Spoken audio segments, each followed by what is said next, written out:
Hey everyone, welcome to Catalyst Energies. My name is Dee. Thank you for joining me. I'm so grateful that you're here for this daily astrology report for January 4th, 2021. We made it, at least according to our calendar, we made it to 2021. The astrological new year doesn't start until the spring equinox. And I have a sense that energetically too, we're really not going to come into a real sense of the new year until March. So this time period that is still winter in the northern hemisphere, summer in the southern hemisphere, it is still the season where we are wrapping up the cycle and before we move into this rebirth. This is going to be a time of processing quite a bit. And the moon is in Virgo now. So we're gonna talk about, today is the third that I am recording this. So I'll go over a little bit of today because the moon is in Virgo all day today. It's in Virgo all day on the 4th. And there is a breaking point that is very clearly pictured here in this astrology for the 4th. But now that the moon has switched from Leo, which had us, the blood pumping, the blood rushing, right? Passion, charisma. We want to kick back and party. We want to be our full selves, pretty great to have that for New Year's, although there wasn't a lot of opportunities to really go out and express. And so with the moon, it's very much an internalized experience anyway. The moon is in Virgo now, and all of that expression and yearning for self-actualization has now come back into the yin cycle. And we're really getting into the roots and getting under the surface and being very diligent and meticulous and organized about how we feel, about our emotions, about our intuitive nature, our psychic channel. And a lot of this is happening under the surface. It's quiet, it's dark, it is using our root system to pull up the nutrients from the soil that we need, because the next part of the cycle comes about with Virgo. The growing cycle changes because all of the plants have been in an annual growing cycle. All the plants have been pollinated at this point, and so now the plant's focus has shifted, and so emotionally and internally our focus has shifted right now as well. So patience, prudence, um, like I said, being organized, being very detail oriented, being meticulous, doing the work under the surface in real time, analyzing ourselves. And that's really hard when you go from this external, expressive, very prideful, sovereign, regal energy to come back, pull it back in, okay, into the hermit mode, into being organized and analytical, and very scientific about things, especially how we feel. And it's important that our discernment is really sharpened at this point. So today the moon was in a trine to Uranus, again, stressing the importance of patience and waiting. And this in a trine to Uranus is showing us that this almost this holding pattern is very much in balance with where Uranus is trying to, lead us to in terms of our awakening. Also in a trine to the sun today, a Capricorn sun. We have this Earth trine with the Capricorn sun, which is also a deep reliance on our ancestral roots and our root power, right? That's how the plant gets the nutrients from the soil, is the root power. And where are the roots? That's the Cancer energy. That is the 4th house energy, is our root system, what stabilizes us. Virgo uses that energy to bring up to us what we need from the soil, from the core of our being. And it takes work, and it takes a shift in focus. Again, this deep reliance on our root power in order to achieve something is very balanced with the Capricorn sun today. That is, showing us what is worth keeping and what is culturally relevant, right? Unearthing the aspects in our culture that have permanent value and letting go of what's not essential.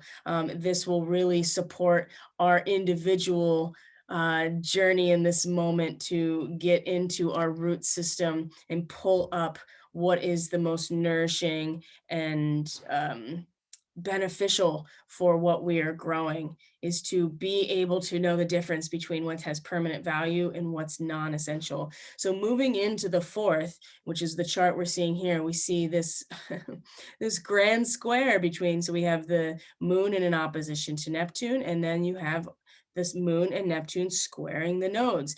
And so you have a grand square with a grand cross. This is a breaking point. This is one of the most intense aspects in the astrological chart. All of these aspects square, and we're talking about the nodes, so it's very karmic. And the nodes are in Gemini and Sagittarius, so it is about our mind and our understanding and action oriented, because the Sagittarius is fire, Gemini is air. And so again, it has to do with our objective reality, how we perceive reality, our interpretation of reality. And then you have a moon in Virgo, which is in opposition to Neptune in its home sign of Pisces. This is, are we going to sink or swim? Because we are surrounded, we are in the ocean of consciousness completely. We are surrounded, we are submerged. Neptune dissolves everything. Everything and anything is available for us to interact with. And the moon in its opposition is pulling us, at least maybe not out of the water, but is saying, okay, it's time to swim. And we all have to learn to swim. And so we're training ourselves essentially, and this is, emotionally training ourselves, intuitively training ourselves, so that we don't just drown in the ocean of every single thing that could possibly come across our field of vision, because the disinfo is just out of control right now. And then you have this grand square.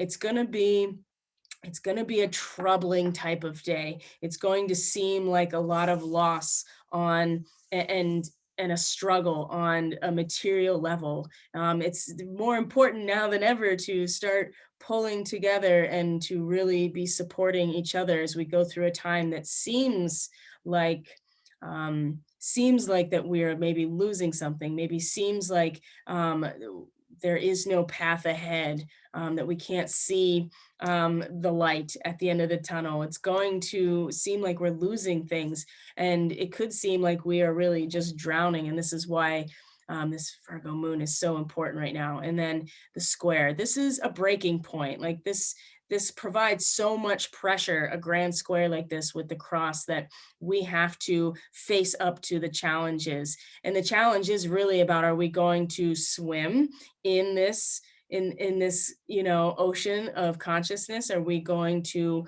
collectively swim? Are we going to train ourselves, and we're going to be physically capable, and in this case with the moon, emotionally capable, intuitively capable, not to be completely submerged in the fog that Neptune represents, the ocean that Neptune represents, dissolving us into everything. And some people are making that choice, and some people are exiting. And that's part of their contract. That's part of their plan. That's part of what they're doing. Not everybody is going to make the decision to be able to at least float in this situation, let alone swim and get somewhere. And then with the karmic aspect with the square to the nodes, which is absolutely driving us towards something, right? It is pulling us towards something in order to evolve. So there is a breaking point that is here today. Now, beyond that,